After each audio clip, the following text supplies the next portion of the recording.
Welcome to the Everyday PM podcast, the podcast where we discuss project management principles for your everyday life. My name is Ann Campia. I'm a certified project manager. I've worked in the program management space, and I'm currently in an operational role for a nonprofit marketing agency. So today I'm so excited to welcome Galen Lowe, who is the co-founder of the Digital Project Manager. He has his own podcast. He's doing his own thing. And I'm so excited that he has reached out to me, and we're looking forward to doing some sort of podcast swap at some time here. But Galen, welcome to the podcast.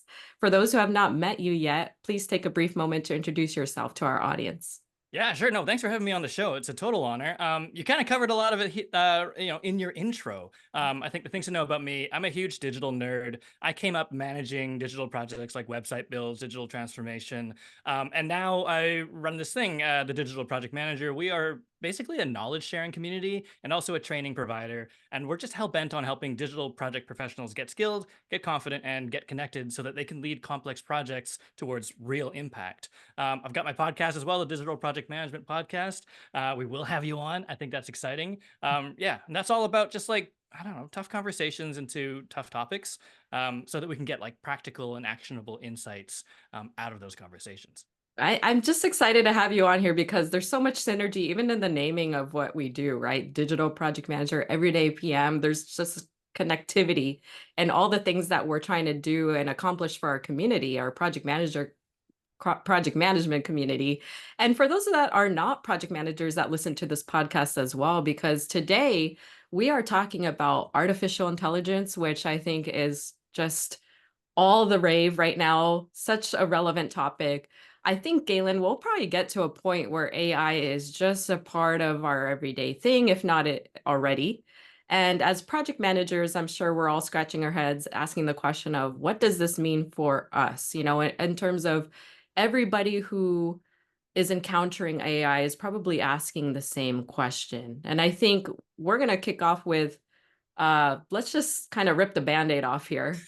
And I'm going to ask you about AI and AI as a project management solution. And really, what does that do for the role of project manager in terms of redundancy, if anything? So, your thoughts there? Oof, ripping the band-aid off. Yeah. Yes. Juicy question. And yeah, absolutely at the forefront of every conversation that I'm having these days. I think a lot of our immediate reaction is AI is here. Is it going to take my job?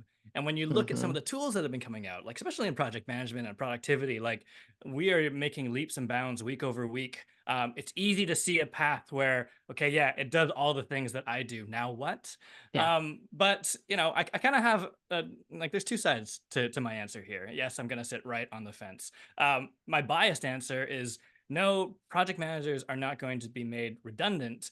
And I say that because a lot of folks assume that project management is about planning and being organized and identifying risks. And it is, absolutely. But the bulk of project management, for me at least, is actually about the human skill. It's about like Hmm. building rapport. It's about casting a vision. It's about inspiring the team. It's about managing through influence. It's about like negotiating.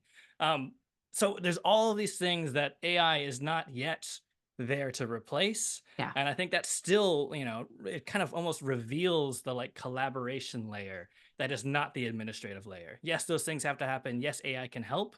But no, I don't think it's going to suddenly stand in for a project manager.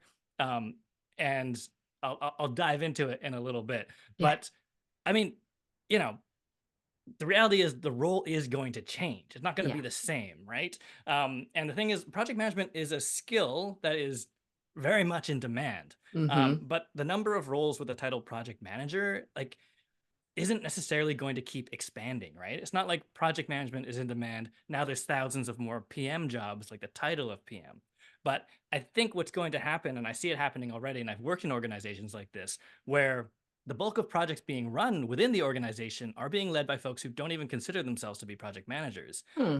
And I've Yeah. worked in agencies where they've even, said, okay, listen, for a small, kind of less complex project, like let's save our PMs for the big complex stuff. Let's just get that SME who is like the UX researcher or, the lead engineer to lead that project. We don't need a PM on it. Let's see how that goes. Let's save our PMs bandwidth so that they can tackle something bigger. But even still, I would say that doesn't mean that PMs are going to become redundant. And I think that for two reasons. One, what I just touched on is that there are some pretty complex projects going on right now. Yeah, And, we talk about this notion of like, running a project off the side of your desk. There are projects that are too big to run off the side of your desk, too right. complex to run off the side of your desk. And that will always need a dedicated role. And, like project requirements are getting more and more complex. The team configurations are getting more and more complex. The stakeholder ecosystem is getting more and more complex. And that's where we will always need dedicated project managers to, it could be a full-time job for Yeah. some of the, larger transformation projects. And that is always going to be required. Yeah, And then I agree. I agree. Go ahead. I was gonna say like the other part for me is like actually the mentorship side. And I don't know if a lot of people are thinking about this, but who's gonna teach and like oversee and like bring consistency to the way projects are run within an organization? Like I've seen it when it's the Wild West and everyone delivers a different way and has different processes. It's confusing for people. Eventually, it stops. It puts a lid on productivity, and Hmm. you can't really kind of get to where you want to get to.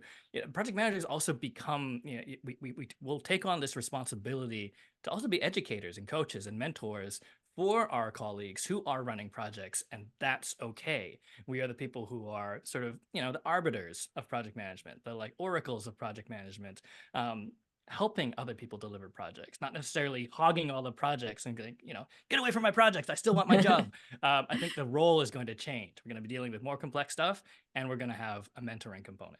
I definitely think that hoarding mentality is something that a lot of project managers, when early on, of course, you're eager, your appetite is there, you want to take on as many different things that they classify as projects as you can.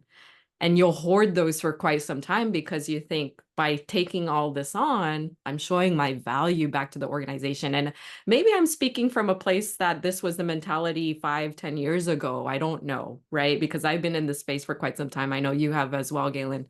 Maybe that's not the mentality anymore, but I do think that there's something interesting about uh, project managers who aren't at a point where you can kind of divide the complexity of things and really understand the application of AI.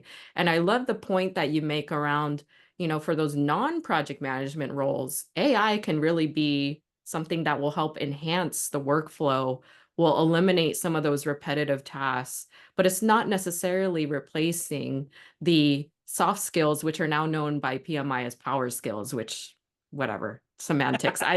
I still kind of have an issue with them changing soft skills to power skills. I think it's kind of silly, but that's just me. But that emotional intelligence part of it, you're still working with other human beings. And to your point, I think until that is eliminated, I think AI and its application is not going to make the PM role redundant. It's also not going to hurt if you're a non-project manager to utilize AI, and it's not going to take anything away from project managers who then need to focus on the more complex projects that you had described, especially in the digital space, right? When it comes to the complexity and knowing who you need to work with, what types of stakeholders. I don't think AI can do that just yet. And until we are in a space where the other roles have been overtaken by AI, I I think that piece, the whole is this PM redundant? I don't think that will ever be something where we can say the role itself has been completely eliminated. So all great points in terms of what you're saying. And I love again the aspect of PMs can play an active role. And let me know what you think about this. I think PMs can play an active role in figuring out across their organization what are those tasks or things that you could utilize AI for in those roles where it's not a project manager, but it feels like project manager work, if that makes sense. Do you have a No, take on that? Uh, absolutely. I mean, so I mean, coming back to your point, I think there is this. We are susceptible to feel like projects have this scarcity around them, and that the Mm, project roles have a scarcity around them. But projects beget projects. I think that we'll be doing a lot to help projects in general if we're helping non PMs run projects. yeah. In terms of like AI helping non PMs, manage projects, is it going to suddenly make somebody who has never led a project into a senior project manager overnight? No, I don't think so. There are a few key areas, and I think like I wouldn't I'm sure I'm not the first person to compare something like ChatGPT or Gemini to like Tony Hmm. Stark's Jarvis from like the Marvel universe, Yeah, right? we're It's gonna like, be doing this all of a sudden. Yeah. yeah, we're gonna have a hologram. We're gonna be asking for help, and like, honestly, it's already impressive as an assistant, right? It's a great Yeah. assistant to help you achieve a goal as long as you know what you want. Hmm. And it's actually really quite great as like a practical teacher in the moment when you haven't really got time or you just aren't motivated to like read a textbook or like take a course, right? Like, well, let me pause and get my PMP, right? I'll be Yeah. back in like several months. It's there in front of you. But in terms of enhancing project management processes, I think just like I would say there's four big areas where I see AI being a big help for folks who don't consider themselves to be project managers. One is, I guess the first is just like gut checking your approach. And I think as project managers, we kind of all know this. And part of it is that instinct to be like, is what I'm being asked to do or what the team telling me, is that feasible? Can I still deliver by this deadline? Are we going to hit this milestone? Or is this just a crazy plan? Like, is this plan like absolutely unviable? And actually, we've had a lot of great luck, like with things like even ChatGPT 4, just like straight up being like, hey, listen, like, here's what I need to do and deliver. And like, it always kind of has a little bit of an opinion. It's like, Hmm. the timeline's pretty That's a tight. great You might point. want to like check this, and it's much easier, I think, to kind of like, not raise your hand and be that person who was like, I don't know, boss. I don't think this is feasible. And they're like, Yeah. you've never led a project before. Like, how do you know? You can kind of like lay it out and not like, oh, because ChatGPT told me, but because you can be like, okay, well, here are the activities and here are some of the durations and here's who would need to be involved. And like, this needs to plug into that. Like, we've got dependencies here. Like, Hmm. there's risk, right? There's Yeah. risk in this timeline. And I think that's a really good thing to put in front of a non-PM who doesn't have that instinct necessarily to be like 12 tasks, easy, yeah, we can do that by the end of the month. You're like, yeah, but what are they, how big are they? um and then, I mean, I think the other one for us has been like identifying risks because, risk management is a huge part of project management. It's Hmm. also like the least sexy part of project management. I think I've yet to meet someone who is like really jived about identifying risks. It's like this blank canvas to think of like everything that might go, opportunistically right or Yeah. like very, very wrong. And it's like, it's a very difficult exercise, actually. Yeah. Um, Have you seen the new movie Inside Out too, by the way? This I is a haven't little seen the bit of a sequel. segue. Okay, for those that are listening, just the image of anxiety in the scene where she's running hundreds and thousands of scenarios, that's what Galen is talking about right now, which is I think in the reason why you said it's not a very sexy part of our role, but somebody has to do it. Somebody has to be looking around those corners for sure. And anxiety is the perfect emotion to be doing that, right? Because Yeah. that's what it makes people feel. But we've had actually great luck, giving a large language model like or a chat GPT the context of being like, I'm running this kind of project, like what could go wrong, what could go right. And just giving us, we prompt it, it prompts us. And we're like, yeah, no, that probably won't happen. I don't think we need to worry about that risk. Oh, that's a good one. We never would have thought of that on our own. Hmm. And there is this sort of, it is a knowledge base of some of the things that have gone wrong or have gone terribly right, wonderfully right on projects that you can, bake into your plan and keep an eye on throughout your plan. And I think that's a great thing because, we've all had a good plan that just gets kiboshed by some big thing that we didn't see coming. For If we sure. had seen it coming, especially like someone who's new to project management, yeah, that is like an ace up your sleeve. So yeah, I think like gut checking your approach, identifying risks. I would say knowing who you need, because a lot of the time you're like, okay, well, like who's on my team? Like, do I have the right people on my team to get Hmm. this thing done that I've been asked to do? And we've again kind of been able to use something like a chat GPT to get to kind of suggest a team. And then go, wait a minute, we're missing this Ah, person. that's And then you can be interesting. like, what does this Yeah. person do? I'm like, oh no, actually, like Seren does that. Actually, it's not their title, but they Yeah. can do it, and you can kind of make sure you don't have a skills gap on what you need to get done, because that's the other big risk of like, can we get this done by this date? What's the risk, and do we have the right people? Um, Interesting. and then I think my fourth one is just like, I said it, AI doesn't help with some of the like human skills. Um, but Yeah. it can. So we use it sometimes, mostly just for fun. But like to prepare for a tough conversation or negotiation, you can kind of give it the context. You don't have to like give sensitive information. You can just be like, here's where things are at. Like, what are some of my options to like approach this really difficult conversation? Because that's the thing that a lot of the experienced project managers listening, like we cut our teeth doing things, like we learned the hard way. We probably Hmm. went into that first negotiation and it probably bombed and it hurt.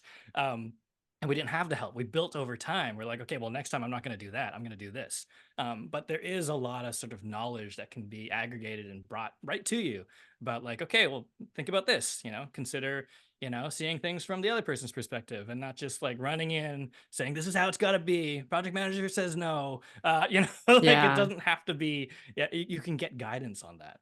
Um, Yeah. Yeah, for sure. And do you think a lot of the information, so AI, obviously, it's learning every day, taking in more and more information. So the chat GPTs that we knew when day one it became available versus today is vastly different, right? mhm. So I have a few questions in terms of your key considerations, because I think that, do you feel that it has enough, do you have enough confidence in what it is returning to you from your prompts, in terms of, has it kind of taken all of the various aspects it would need to at this point? Or are you still doing kind of a verification of the information it spits back at you? I'm just thinking about the last example you shared where you said, you're asking it, do I have the right people? Are these the right, do I have the resources to support a project of this magnitude and scale and complexity?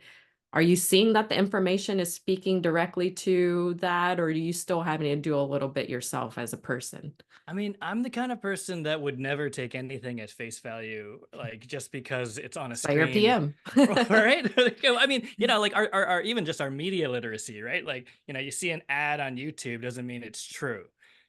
Someone writes Hmm. something in Wikipedia doesn't mean it's true. I think we should always be a little bit critical. And I think that is as natural as it will get, because if a human came and told me, nah, you got to do this, let me sort of explain your job back to you. And I'll be like, yeah, yeah, yeah, okay. But I'm going to do it a little bit differently. I think is the right way to use AI. I think take it with a grain of salt Yeah. and lens it through your experiences. Heck, bounce it off other humans too. Like it's more a starting point than it is the solution or the answer. And I don't ever think that there is sort of one answer to anything. And the way we build technology is to try and achieve that. So, you have your like Google search where it's like, listen, I think I know, like the all the way from the I'm feeling lucky button, right? Back from way, way, Yes. way back. But just give me the first result is probably right. And a lot of our behaviors around the technology we're building around our knowledge is to give you the right answer. And I think fundamentally, that's just not how humans have progressed this far by Mhm. having one right answer to something. There's always multiple ways to look at it. So I would encourage anyone to kind of look at it critically. Mhm. And then of course there's the other stuff, right? The technology is advancing very, very rapidly, but it's just the technology side. And so the other things that I ask folks to consider is that, like, you kind of have to know, like, what is sensitive data? What should I not Mm. be putting in there? What is my company policy on this? Sure. Because it's so easy to take this powerful tool and have it go terribly, terribly wrong for you. Yeah, that's a really good It's point. Mhm. you're jumping into a sports car rocket ship. Read the manual kind of thing, right? It's like Yeah. know what it's capable of. But even beyond that, like we're all adopting AI so fast, and it's easy to assume that everybody is open to it.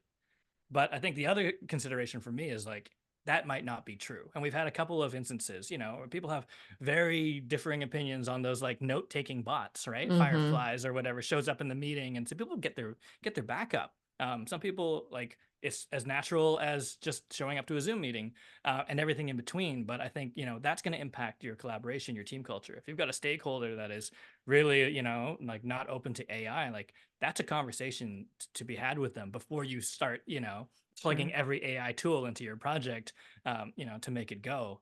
Um, and then I think the last bit for me, it comes back to that grain of salt, right? Mhm. The technology knows stuff. AI knows stuff. It's been learning. It continues to learn. It does not know everything that you know, and it's gonna depend on the quality of what you're asking it. And the thing that, Yeah. I notice all the time is that we've got this behavior. Like we are programmed to do web search, right? Give me the answer to this thing. The end. We don't have this chance to refine and like chat with it. But Mhm. that is what AI is. That's how it learns best. If you get something and you're like, I don't know, I probably could give you a bit more information. Give it more information. Like, have a conversation, give it the context, let it sort of like let yourself get there through refinement. It's not a Mm-hmm. one and done, okay, yes, I've used ChatGPT to be like, hey, I have to write, thank you cards for my kids' teachers. Can you give me some suggestions? Yes, here you go. The end. Bye. But also, you can refine that. You can be like, can you make that shorter? Or like, hey, can you speak in the voice of, someone who has this experience? Sure. And you might need to like craft it together with AI. It's not supposed to just deliver the one right answer. It's supposed to Mm-hmm. help you achieve a goal. The more information it has, the more information you can safely share with it, the better it's going to do. So I would say it's a conversation. I think the people who are using AI wrong are the folks who are thinking it's just a one and done Yeah. operation. Yeah, absolutely. Create And my project plan. I love that, Okay. something you said stuck this entire time that you're going through the key considerations, which is even in the responses, there could be bias in that, right? Yeah. Depending on the type of information that the chat bot or whatever has taken in. And so we have to really be cautious about what type of biases that the responses are carrying. And it could also be, to your point, in the way that we phrase our prompts.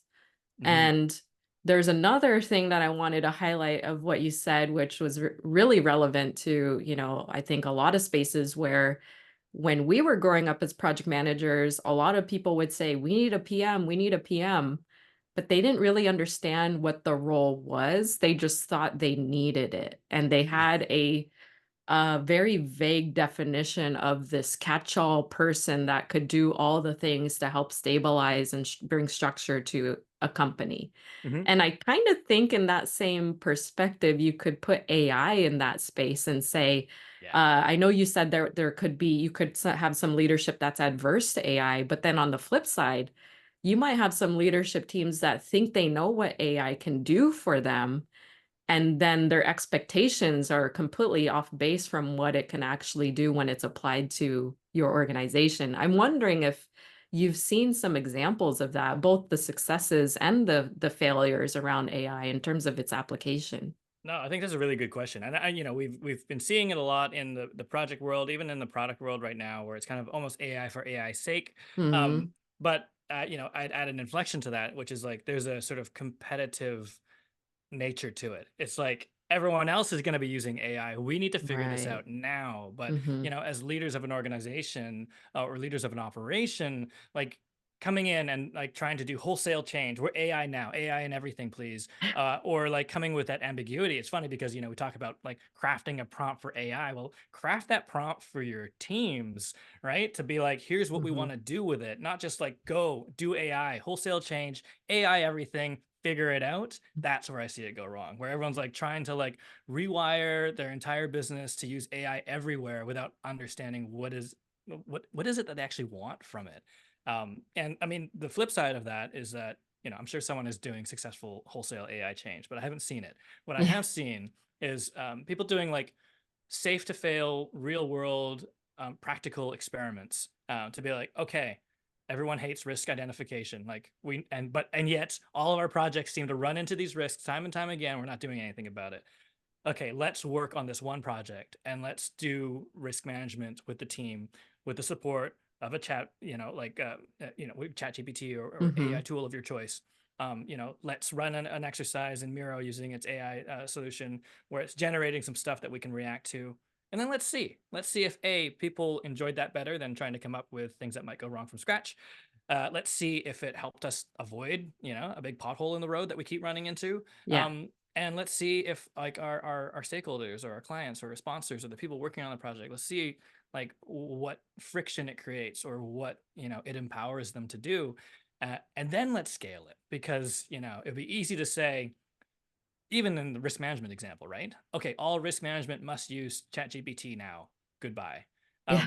Is not necessarily going to lead to meaningful progress. But if you can like run it kind of scientifically, right? You're iterating through. You are incrementing your way towards being an AI enabled organization. That's where I've seen it be much more successful. Not least because the change management aspect is much smaller. It's like, okay, Yeah. you have an extra meeting in That's a your good project point. now, right? Like Yeah. it's not like suddenly your world is upside down, Yes. and you don't know how to do your job anymore. and now AI does, and then it's easy to be like, okay, I guess, need to find other work now. Right. Isn't that true of any change? I mean, AI or not, it's like when your leadership team decides everything we're gonna do is going to be turned upside down. I definitely think there might be some risks involved in that. I'm just gonna put some money on that. But I Agree. think, kind of going back to those non-project manager tasks, because I think this is a really interesting space because in most of the conversations both of us are hearing within the project management community, it's so much focus on the project management role itself and those tasks that are related. But then, you wanted to come on here and let's talk about the stuff that's not project management, right? A non-project manager who has tasks that we could utilize AI for. What are some of those potential challenges when it comes to transitioning from those tasks to something that AI could maybe effectively do for the organization? What are some of those challenges? How do we address them? Have you seen any use cases that you can share with the audience? Yeah, actually. So, Oh, I did nice. really want to specifically talk about, talk to non-PMs, and also PMs at the same time, Sure. because I think, some of these transitions are relevant to that entire group. And whether we like it or not, whether listeners like it or not, projects are being delivered by folks who are not trained as project managers. And that's okay. But then there's these tasks that sort of come onto their plate, and then the AI sort of variable, like adding complexity while seemingly like looking like it's going to remove complexity, whereas it's actually adding complexity. Yeah. Um, so I mean, here's where I've seen some issues. Okay, well, like a 50-50 split. Sometimes when you are prompting something like ChatGPT as someone who's not a project manager, you're like, teach me this thing, tell me about this thing that I don't know. It will know, and it will respond to you as you're learning.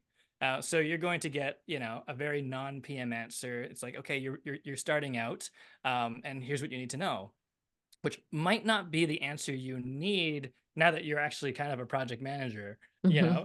So if you're getting the sort of basic ground level definition of a thing, and then you're taking that to your team and you're being like, yeah, I know what I'm doing. This thing. Yet you might need a PM answer from it. And you actually can. You can prompt it. Hmm. You can say, act as a, seasoned project manager working in the nonprofit space, Yeah. and then do this thing. And, please give me bullet points out of it. So you can kind of, I was talking to someone and they're like, I use both voices sometimes. I'll be like, I don't know a thing about this thing. Tell me about it. Oh, And then interesting. now tell me the same thing as though you are an expert, and let me get Yeah. that vocabulary and let me understand the bigger picture. Again, not a one and done. You can ask it the same question and sort of angle and tilt the response to what you need. So Right. I've seen that happen where people are like, okay, it's not really helping me. It's giving me dictionary definitions of a thing, and Hmm. that's not helping. But you can actually prompt it to act as something, act as an experienced project manager, and it'll give you a bit of a different answer. It'll go deeper. So smart. So I've seen that kind of be a hiccup. The other thing I've seen is like, it's like putting the puzzle pieces together um, is still difficult. And it's kind of like, oh, well, you have got AI now, so like you should be able to like figure it all out. But Sure. a lot of the time it's drip feed, right? You're like, okay, I need an answer to this. Oh, now I need an answer to this. Oh, now I need an answer to this. And you kind of have this like these conversations, but it's not always as easy to zoom out and understand the 50,000-foot view of like how all these things fit together, and seeing the bigger picture, and then therefore being a better project leader because you kind of understand what's going on, not just walking through the fog seeing an inch ahead of you every time. Hmm. Is to be able to kind of like, okay, I still need to, it's still my responsibility as someone who has a project that I'm meant to deliver. It's still my responsibility to kind of zoom out, understand how everything fits together. And in a lot of cases, I mean, AI can do that for you, but I think the way we use it to kind of prompt and then prompt and then prompt and like walk down this path prompt by prompt won't give you that. It won't just deliver this. By the way, you've asked me these 17 things. I think you're here. You need to consider this phase. Your next stage is going to be this. It might not give all that. It might know, it could, but the way we prompt doesn't always give us the sort of context and that bigger picture. Sure. Sure. And then Um, what do you think about like I could easily see a PM or sorry, even a non-PM mm, at some point. who's managing some projects. You said like 17 prompts, so it made me think about this. I found myself doing this as well. Um, I don't think you can necessarily manipulate what the AI, chat is going to give you back. And do you think in that scenario where you're describing, you've fed it the prompt of multiple times, in some ways, do you think that that person is looking for something very specific and they're just waiting for the AI to tell them that? And then the other piece that I'm wondering about that you've seen is in non-PMs as they're using AI, what is that limit? Like, at what point have you said, okay, I put this prompt in 17 times, I'm not quite getting what I need to just go ask somebody about how to do X, Y, and Z because it's AI is not helping me. Like, have you seen any of that happening as well? Yeah, and I mean, coming back to that 17 prompt thing and like kind of not getting what you wanted and maybe not even knowing how to ask for it kind of thing is like, I think when you get to that point where like every action you're taking on your project is preceded by, going to ChatGPT or going to Gemini or going to Claude or whatever. Hmm. And like, so in other words, you're like, do a thing. Okay, ask AI, do a thing, ask AI, do a thing. Like that maybe shouldn't precede every action you take. It also shouldn't dictate every action you take, right? Again, like taking this with a grain of salt. And there will be these sort of moments of like, okay, I'm not getting, what I need from it, but also maybe I just don't know what to ask. And maybe I Mm-hmm. shouldn't be, like if it's not saving you time anymore because you're like, Yeah. I'm like, 17 prompts in and like the meeting's almost over. Yeah, right. Right. Like you're like, okay, well, I haven't figured this out yet. It's still it's a powerful tool, but it's kind of like being told to like build a car from scratch every day, right? It's like at a certain point, you're gonna be like, I cannot build an engine from scratch just by asking questions. Hmm. And when you get that feeling, and it's the tool's no longer helping you keep things on track, and there's more ambiguity than there was before. Yeah, I think that's a great time to sort of raise your hand, ask for help, Hmm. but also like start setting expectations of like what you're capable of doing. When you're doing like your main thing, right? You're not a dedicated project manager in this scenario. Um, that what is actually feasible and realistic for your organization to expect from you, and not just be like, okay, well, yeah, I should be able to do this because I have AI, but be able to also manage expectations with your leaders to be like, I got this far, but like if I keep going this way, like I don't think this is actually helping the organization achieve its goals. I don't think my Mm. project is being helped by it. Now might be a great time to either get me trained or bring in like some extra firepower to deliver this project. And I think that's the main thing for me is like they're not mutually exclusive. You can get help from Right. AI and you can get help from humans at the same time. Right, like it's Yeah. like neither one of those should be dictating what actions you're taking. They're all inputs into what you decide to do. And I think there's some huge pillars there, that I'll do a shameless plug as well, but like you know AI is great at understanding what we've done already in the past and like best practices from that. Yeah. But humans, I think, are still better about understanding the context and using that to envision a future. For sure. And I think that's really important. AI doesn't know all of those stories in your head or all of those experiences that you had, throughout grade school that made you, who you are, or that, that one project where that really unique thing happened. And it's not anywhere on the internet. It's just in here. There's a lot of that in people's Yeah. brains. And so, that's why we're so huge on community and sharing information and supporting one another, because it's really these conversations. I think it's the knowledge exchange, it's the storytelling, it's helping each other build skills based on those experiences that I think helps fill in that gap. AI can get you this far, that's fine, but if we're relying on that for all of human knowledge now, it's just going to loop. Like it'll learn very incrementally. The thing that's always made us great as humans is our creativity, our ability to communicate with one another, our ability to build on one another's ideas, try a thing, decide whether or not it worked, and like keep going from there. So, I think my big thing is the support you need as a non-PM to do projects, or even as a project manager running projects. Like your support comes from two places now. It comes from your AI tools, and it comes from like leaning on real people to kind of develop that understanding of what the future might be and how you should proceed with the information that you have. Gosh, I love that. It's just a different perspective, a different way of learning and application. I think, Galen, I'm going to throw one more curveball at you before we round out this conversation Absolutely. because uh, I think you and I, before we started, off mic, both said we could easily talk about this topic for hours. So my curveball is this. Are we having this same type of conversation in the context of PM and non-PM and AI if we were to do this podcast about, I don't know, 3 years from now, 5 years from now? What does that conversation look like? It's a great question. I So told you it was a curveball. it, it was about a decade ago when we kind of started talking about the advancement of technology and how it's going to look specifically from a UX lens. We kind of talking about the idea that, like, doing a wireframe isn't going to be the in-demand skill, because at some point AI is going to be able to do that. Mhm. And we started talking about not just UX as in user experience, but like MX or like RX, like robot experience. Like, what about this world where we're interfacing more readily with technology, Yeah. and a world where technology is interfacing with one another and itself, right? And what does that collaboration look like?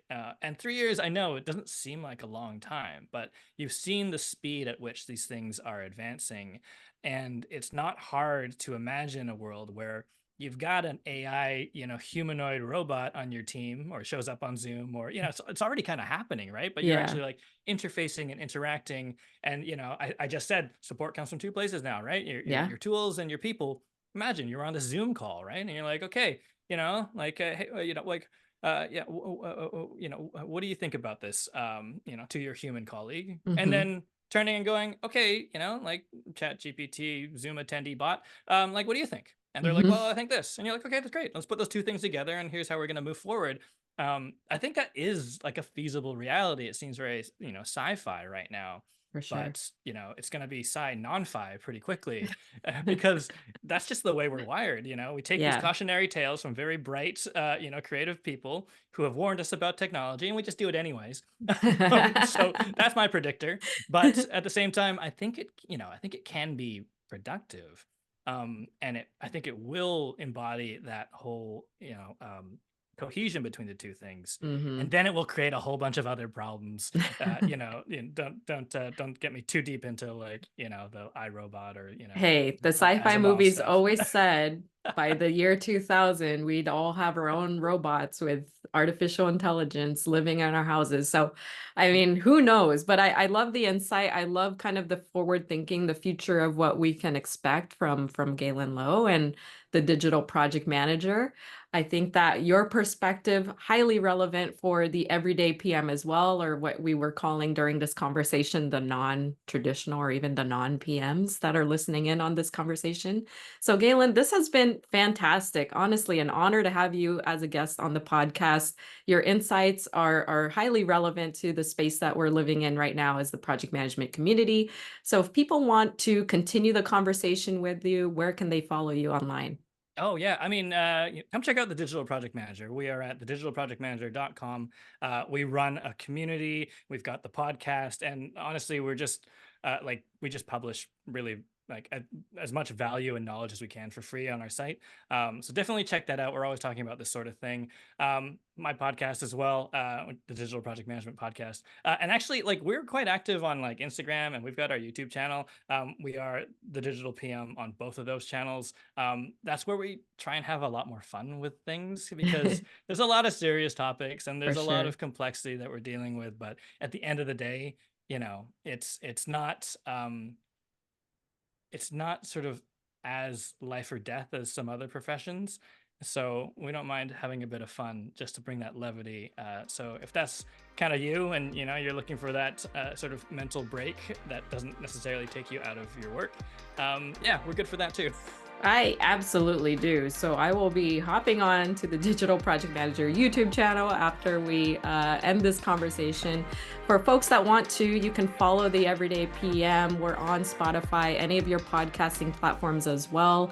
And you can follow me. I'm on LinkedIn and Campia. I'm also on all the other social media platforms too. So for Galen and I and this conversation around digital space, non-PMs, PMs, and AI, look forward to catching up with you maybe in 3 years to talk about this same topic, and we'll see how different this conversation is. But that will do it for Galen and I in this installment of the Everyday PM podcast. Thank you all so much for joining us, and until next time, take care.